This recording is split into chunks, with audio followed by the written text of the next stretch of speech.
Très bien, nous avons ici tous les outils que le Murphy R peut nous donner, à savoir le Spear Plunder, le Shortgun et la Tumor Crown. Commençons donc à examiner chacun d'entre eux. Cherchons quelques modes, par exemple ceci, d'accord? Et tout d'abord, nous avons le Spear Plunder. Il dit divise en deux parties.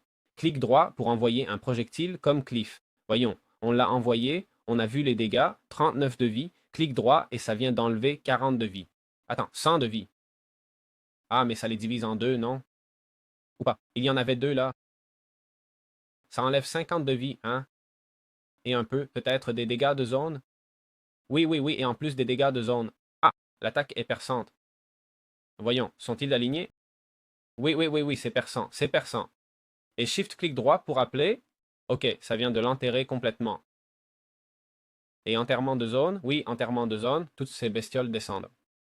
D'accord. Ensuite, nous avons le Shorgant. Je viens de manquer d'insectes à frapper. Ah, et tu les envoies en bas de façon permanente. Ensuite, il y a le Shorgant. Il dit clic droit pour envoyer plusieurs organes selon un motif aléatoire. Ok, important, cette attaque régénère.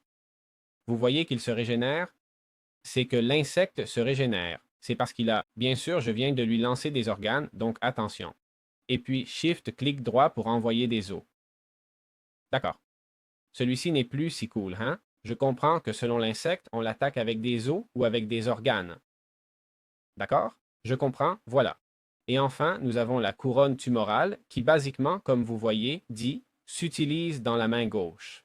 En plus, si vous regardez mon coin, j'ai maintenant une sorte de petit ange. Vous le voyez? Et il dit clic droit pour envoyer des bulles.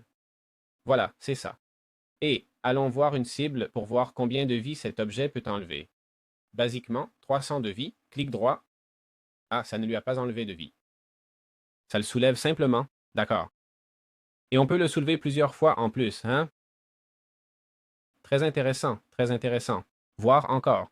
Ah, combien de vie vais-je lui enlever maintenant? Il avait 227. D'accord. Je ne peux plus le soulever du tout.